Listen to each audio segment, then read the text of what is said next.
Creatures, let's talk about AEW Blood and Guts.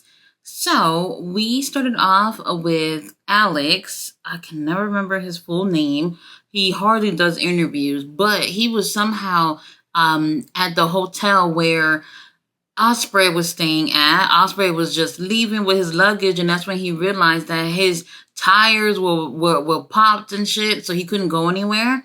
And obviously, realizing that it had to have been MJF, he ends up driving with Alex to the arena. Now, meanwhile, we got some cheerleaders who are, doing a little cheer thing or whatever for MJF. MJF, why didn't you call me to let me know that you needed cheerleaders for the show? I would have been the head cheerleader. He comes out there, and there's something already in the ring, and I could tell by the shape of it, it's a title under like this little blanket thing that they got on in the middle of the ring, and I'm just like, yes, I can't wait for them to unveil it. It's going to be the international title, but like a triple B version with like the Burberry straps. So I was so excited about that. MJF obviously talking shit about the crowd, talking shit about Will Ospreay, and then he unveils the title, and it's a US title basically, and it's ugly as hell. Oh my god, I'm gonna show a picture here so you guys can see what I'm talking about. I cannot deal with it. It's an eyesore, absolute eyesore. I don't know if anybody actually liked it. During the watch along, people didn't really seem to enjoy the way it looked. It just was like I would not buy it, not at all. Now, he ends up taking the international title and he throws it into a trash can that was outside the ring. And he had all this confetti and streamers flying all over the place.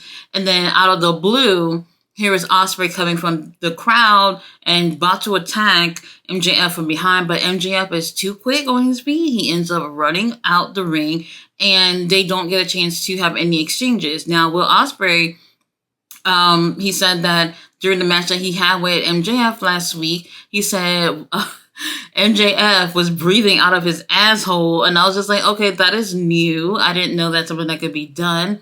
And he said he knew the whole time that MJF knew he couldn't beat him. So that's why at the very last minute, literally, he goes and reaches into his trunks to get the Dynamite ring, ends up knocking out Ospreay for the win. And he already talked with Tony Khan, and he's going to have a match with MJF for the international title. And to be honest, am I excited about it? Not really. It's like really, really soon. And really, if they didn't give us an Iron Man match pretty much last week, maybe I might have been a little bit more excited about it. But we've already gotten a whole hour with these two guys. They're going to have to do something way different at the pay-per-view in order to have people feel like we didn't just see this match not too long ago.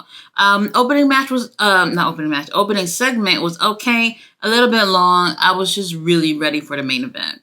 Now, after this, backstage, we have Bryce, who is going to do the coin toss, which it's the elite. If whatever they pick, if it's heads or tails, if they win, then they get the advantage with the team. So they'll always have an extra member in the ring in comparison to Team AEW. Now, when the camera get back there to Team Elite, they all over there except for Hangman. But our boy Christopher Daniels, his ass was attacked and he laid out there in the middle of the whole room, and we're just gonna act like we don't see somebody's body laying there and y'all playing heads or tails.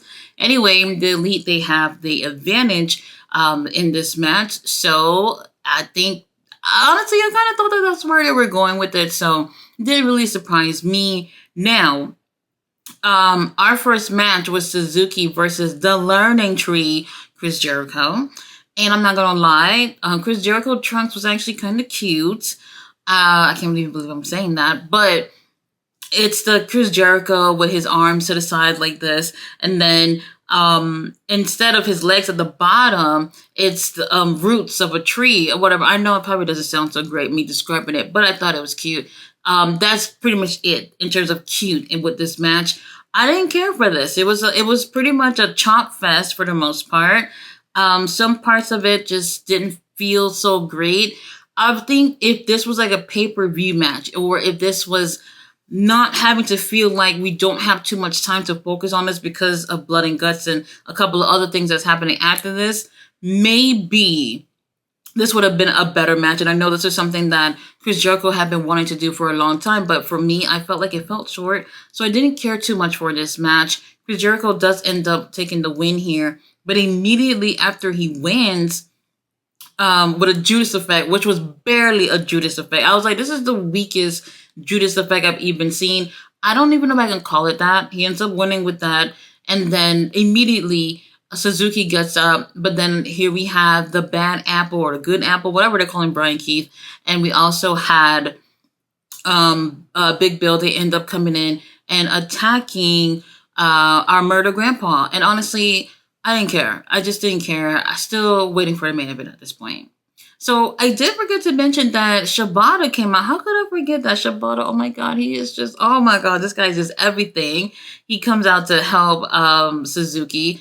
And that was interesting because after that, Suzuki and Shibata, they kind of have a little bit of a stare down, but like not a bad stare down. Like, I want to fight you. More like, I don't like you. Let's not touch each other. But I respect you for coming out here to help me out. After this, we do have Renee Paquette with our girl, Willow Nightingale. Willow has recently won the CMLL Women's World Championship. And while she's over here talking, Sophie Hathaway kind of distracts her.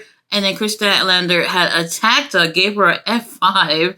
And she ends up grabbing the title. And I guess they want to have like a eliminator match.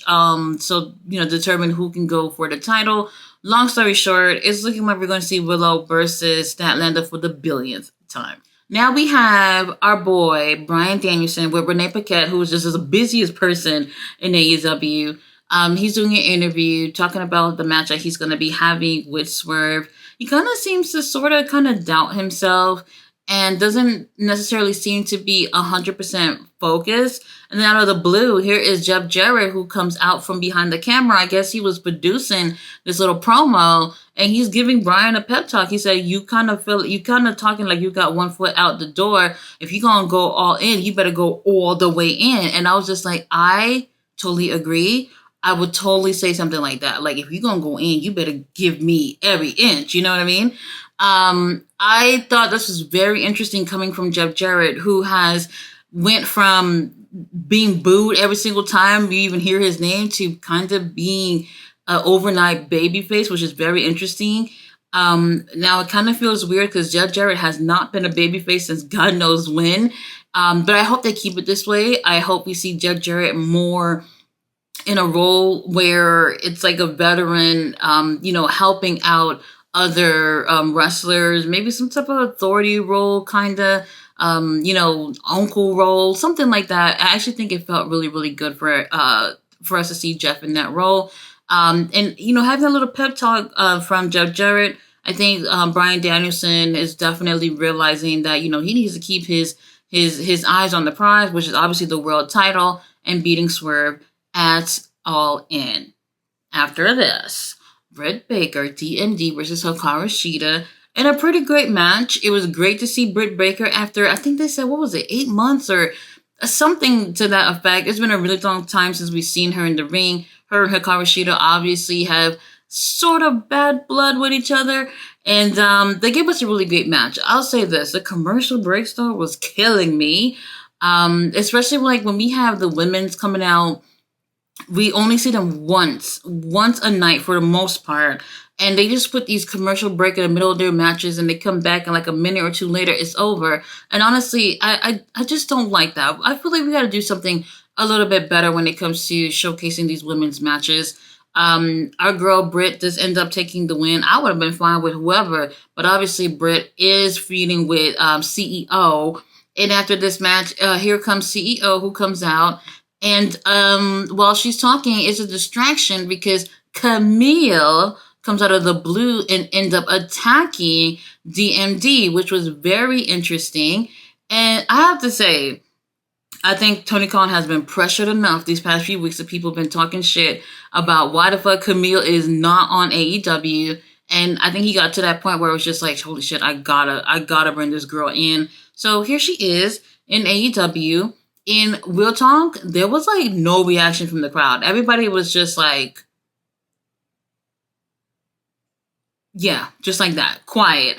And I mean, like, doing the watch along, everyone and I, we knew who that was, but it just seems like the reaction of it, everybody was just like, we don't know who this is and and why should we be excited about this? Obviously, she's coming in and attacking DMD, but like, no reaction is probably the worst thing that can happen. But we'll see what ends up happening with Camille. It looks like she got like a little partnership with DMD. I mean, not DMD, I'm sorry. With CEO. CEO did go live later on that night and basically said that all the money that she's made in the company had her afford to get a bad bitch like Camille to, I guess, be her heavy. So we'll see what ends up happening with those two girls together. Now, after this, we do have the patriarchy. They're not in the ring. They're not even on the stage. They God knows where. Christian said, y'all motherfuckers don't deserve for us to be here. We're champions. We're not going to be in this lame ass audience. We want to be anywhere around you guys. Now, our boy Killswitch did get injured, so I don't know what's going to happen. I don't know what's going to happen with Killswitch and them having the trios titles, but we'll end up seeing what happens with that. But Nick Wayne is going to be part of the Royal Rampage match. You know what they always do after Blood and Guts. For Rampage, they have like, I think 20 people or 25 people, something like that. And they're all fighting for an opportunity to go for the world title. That's going to be on Rampage. So Nick Wayne's going to be in that. And then out of the blue, while he's talking, it's Kip Sapien who's just lurking from God knows where he's at. And Nick Wayne is just like, oh, I'm tired of seeing your ass around. Every time we're somewhere, you're there. And he goes, well, I know you're going to be in that match. I look forward to whooping your ass and then taking the win. Now, then he goes on to tell Kip Sapien, you think we supposed to feel sorry because your daddy died? Man up and suck it up. And he ends up leaving. And I'm just like, wow, you guys are really harsh. I love it. Up next, we do have Pac versus Boulder. And I'm not going to lie. I don't know if they even announced this, but it kind of felt really random that this even happened. It was just like, all right, you putting a squash match on for what? Like, this could be going towards, them doing the Blood and Guts match, or the women's match could have went on a little bit longer. Who knows? It was a squash. Pac ended up winning with a brain buster. And I'm just like, it just felt absolutely weird. I feel like this was just them to kill time. I do know that Pac has this thing where he won the opportunity to go for, was it the international title? Something. Whatever the situation is, he won the opportunity to go for some title, and now he's just parading around, just looking for something to do. Didn't care about this. After this, though, we do have Team AEW. They're back there, and all of a sudden, with this little promo, it just seems like everybody in the group remember that they hate somebody else in the group for something. And it's just like, oh, so you're remembering this now? You didn't remember this when y'all all was joining forces to make this team? Now when y'all about to get in the ring, you're remembering you have problems with so-and-so that's in the group? It kind of felt, I don't want to say forced, but it kind of felt weird that they were doing that very last second. But then again, we had Pastor Briscoe who pulled the group together and said, everybody get your heads out your asses. We got a match to win for AEW. And honestly, if it wasn't for Mark Briscoe little pep talk or whatever, this whole thing would have just felt so weird. It did kind of feel weird, but it was a little unnecessary for me. Mariah May is next. She comes out with the Owen Hart title, and she has the shoe that she beat the hell out of Toni Storm with. It's all bloody and everything. And at first I was like, okay, whatever, but at least she's wearing her own damn gear. She gets in the ring with some poor unfortunate soul. I didn't catch her name, but she was obviously from the city where they were, so some local talent. And this was a squash. Like, that poor lady didn't even touch Mariah. Mariah was even in the ring using Toni Storm's moves. And I was like, but what's the point? This is a debut of Mariah the Glamour, but y'all giving us Toni Storm in the ring still? I did not like this at all. After the match, the Toni Storm music plays, but then Mariah starts laughing because I guess she had them play it on purpose so that she could play, a prank on everybody. But then Toni Storm actually comes out from the crowd. She's wearing all black. She dressed down. I haven't seen Toni Storm look this horrible since God knows when. and she came to fight with Mariah. Security referees come in, break it up, and I guess, these two girls, I've loved the story up until this point. I don't want them to fuck it up because I really feel like this is the time where we should be getting to know who Mariah May is. I don't want to see her doing anything that has to do with Toni Storm in the ring. All that shit should be over at this point. We'll see what ends up happening. Now, let's talk about Team AEW versus Team Elite. Now, I think it started off with Jackson Perry and Darby Allin, which didn't surprise me. I was just like, all right, this doesn't surprise me. Okay, cool. It was great. I actually did like this match. However, there's some things that I do want to talk about. It was, I guess you can say it was pretty hardcore. I didn't mind what was going on. Not too much of me like covering my eyes, not wanting to see shit, because I just hate when people bleed in and shit. But I thought it was okay in terms of how violent it was. But let me say this. I felt like Okada didn't even get a scratch in that match. Oh, but there was a part where he did get stapled. So I think that was it. Other than that, I don't think he even had a scratch. And speaking of not even having a scratch, the ones that everybody was doubting the most were the Acclaim being in this match. Y'all, Anthony Bowens went through 4 tables. Well, actually 3 of them broke, but whatever. Who's counting? He was actually doing shit. He was actually doing shit, going through barbed wires and all this foolishness or whatever. I was just like, oh, okay, Anthony, you came to play. Cool. Max Caster didn't do a motherfucking thing in that match. And for anybody who don't believe me, go back and watch it. Go back and watch it. He didn't do a motherfucking thing. You know what he was doing in that match? Aside from hiding ringside on the side of the ring, in between the ring and the cage, this motherfucker was like getting weapons to hand over to his teammates. And I couldn't believe it. I could not believe it. I said, so at what point are you going to be doing something like of value in this match? Not you handing weapons over to Mark Briscoe and them. When are you going to do something? I was absolutely unimpressed. When Hangman comes out, Hangman was supposed to come out when his music come out. He doesn't come out. And then he actually doesn't come out at all. Up until Swerve was the last person in the entire match to come out. Is when Swerve was coming out is when Hangman comes out and attack him. Hangman actually handcuffs Swerve onto the cage from the outside. And he's pretty much got his own thing going on with Swerve at that point. And one of the Jackson brothers get on the mic and said, Hangman, get your dumb motherfucking ass in this ring or else you're fired. And then Hangman does what he's told and get his ass into the ring. And they lock the cage. So now Swerve can't get out. He's handcuffed. And there's kind of nothing that they can do at this point. Now, here comes Daddy Ass, Jeff Jarrett, a whole bunch of people just coming to help Swerve or whatnot. They end up getting Swerve out. And then they kind of like break the side of the ring so that Swerve can get into the ring because they can't open the door once it's locked. It's locked. And that's when Swerve gets in. And Swerve was pretty cool in this match. I did enjoy him here. At one point, all the members from Team Elite, they all had staple guns. And they all stapling up on Swerve and everything. And then Swerve just gets up and just like, I've done this before. This doesn't hurt. And I was just like, damn, this motherfucker is cool. I like this.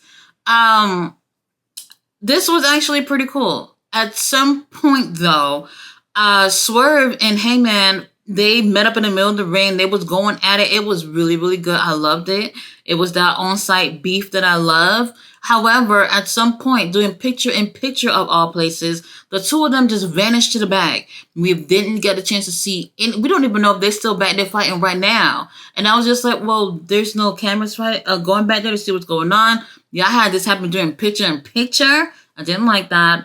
Match continues. They have Jackson Perry handcuffed onto the cage, and Darby Allin pours gasoline on him, and he said, I'm gonna light your bitch ass on fire if you don't say you quit. Jackson Perry says, no, he is not quitting. Come light me up. But then the young fucks, I forgot which one it was just like, all right, don't light him up. If you want to fight with him at All In for the TNT title, then yes.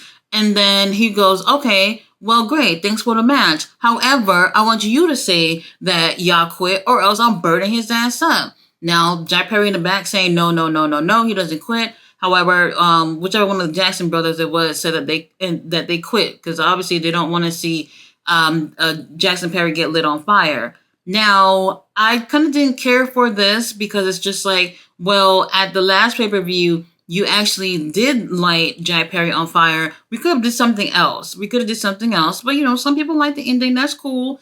I would have went with something else. I didn't like the fact that Swerve and Hangman disappeared during picture in picture, and we had no clue what happened after that. A lot of different things in terms of matches can come from this. Okada and Hangman accidentally gave him a buckshot lariat, so that's interesting. We'll see something play out between the two of them. We'll have maybe the Acclaim versus the Elite, which I don't want to see at all in. Jackson Perry and Darby, Mark Briscoe, bruv, I don't know what we're going to do with you. It was an interesting episode. I did enjoy the Blood and Guts match. It's just some things that was a little something. And Max Caster, what the fuck? Why were you there? I have no clue. It almost as if it was 4 against 5 because his ass wasn't doing a damn thing. And they never even let us know what happened to Anthony Bowens. Poor guy going through all those tables. But hey, you got to take your first big bump at some point in your career, Anthony Bowens. But you get some cool points from me from this match. Guys, this episode, not bad. They do have like 25 minutes of the Blood and Guts match on YouTube. So go ahead and check that out if you haven't seen it. The rest of it was meh. But we'll see what happens on Rampage. Also, everything else. I won't be doing Ring of Honor pay-per-view since I'll be at the pay-per-view. And also for Collision, I'll be at Collision as well. So no watch-alongs for those. But you'll still get a review from your girl because I am consistent. Guys, thanks so much for watching my review. I'll see you guys next time. Bye.